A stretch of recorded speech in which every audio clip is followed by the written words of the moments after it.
So, good evening. This is my presentation about the intercultural conflicts. So, I decided to expose about the North and the South Korean conflict. First of all, I will describe what's the conflict about.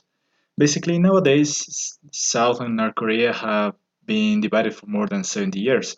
So it was an event that basically demonstrated how divided was the world between the two potencies of the Cold War, the US and the Soviet Union. Effectively, these countries were the ones that decided to split basically the Korean peninsula. The south was for the US and the north for the Soviet Union.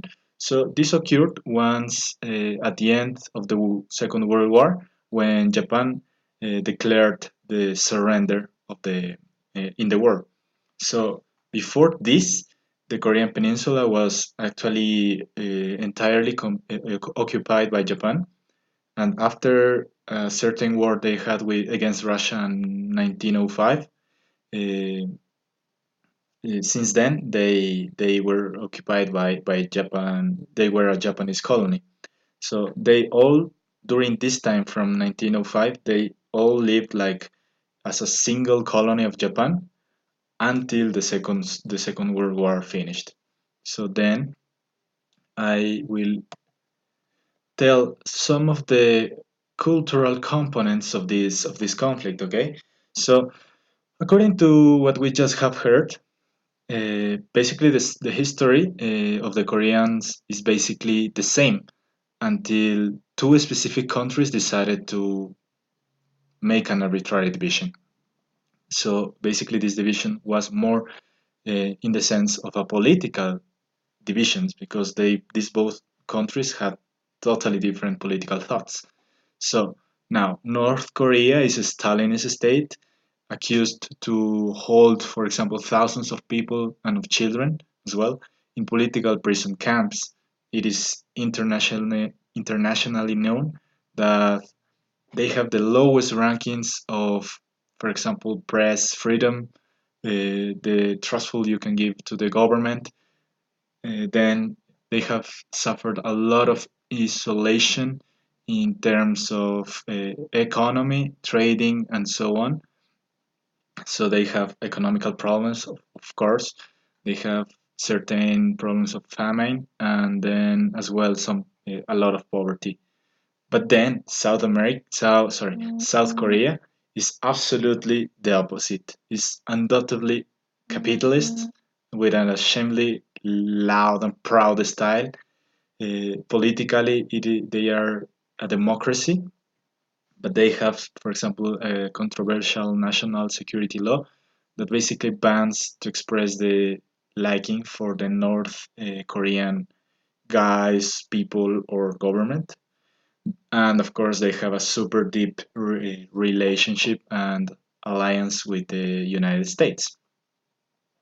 Then, to show other components of the culture, I will show some similarities and differences. So, for example, in terms of the territory, they are more or less the same, but in terms of the population, South Korea has almost the double of the population as North Korea. So, for example, a difference in the physic part of the persons, of the people, is that North Korean children, especially children, and obviously as well in the adult stage, they tend to be smaller than the South Koreans. Then the life expectancy as well for South Koreans is 82 years old, and for North Koreans is just 70.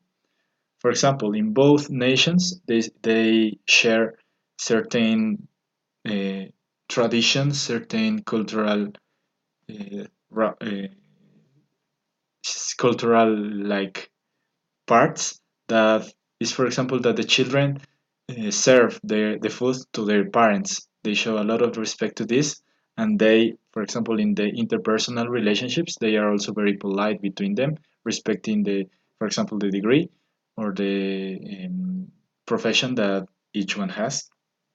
But, for example, South Korea, in one hand, is a huge entertainment producer.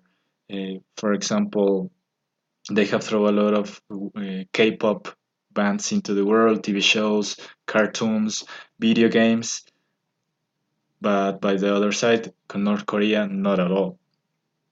Another interesting difference, for example, is that the fashion in South Korea is basically totally open, but in North Korea you cannot wear skinny jeans, mini skirts, not even hairstyles, for example. They are totally banned. Then, for example, in terms of love relationships between people in both countries, is like in the weddings. In South Korea, they tend to be a bit more spectacular, more bigger, with a big ceremony, a big celebration, big honeymoon, and so on. But in the other side, for North Koreans, it can be also related to the poverty as well, that they tend to do some more familiar things in a restaurant or just at home. Then, in terms of the religion, North Korea officially is an atheist, but in South Korea, basically the most powerful religions that are there is basically Protestantism and Catholicism. Yes, they have grown a lot during these last years. And then an interesting information as well is that North Koreans are basically not completely allowed to use internet. They have certain network that works for intranet that basically shows them just fan pages of the dynasty. Uh, But that is basically what the government wants to show them, right? Then to try to say a possible solution for this, I will say that this conflict has been hidden a lot through the politics, and of course, it is really an important fact for this problem. So, according to this, they should, for example, South Korea, that is a super powerful economy, should offer some treatments to improve the economy of North Korea. This means basically uh, try to increase the trading with the North Korean part, to increase the inversion in investment in the industry of North Korea, increase the production of all the things that they can produce. But then the main solution would be to appeal to the very root traditions, to appeal to the culture itself, because as I said, the origins of all the Korean culture is the same. The origin is the same. They used to uh, be one only town. So these traditions, these cultural elements are hidden just somewhere behind this political veil that they are all having nowadays. Their cultures, as I said, show so many similarities as well so many differences, but for this we need tolerance. And I think that tolerance from both parts needs to be really implanted on the mentality of each one so that they can accept each other with the differences they have. They find the similar points that they have, and this can be a solution for them.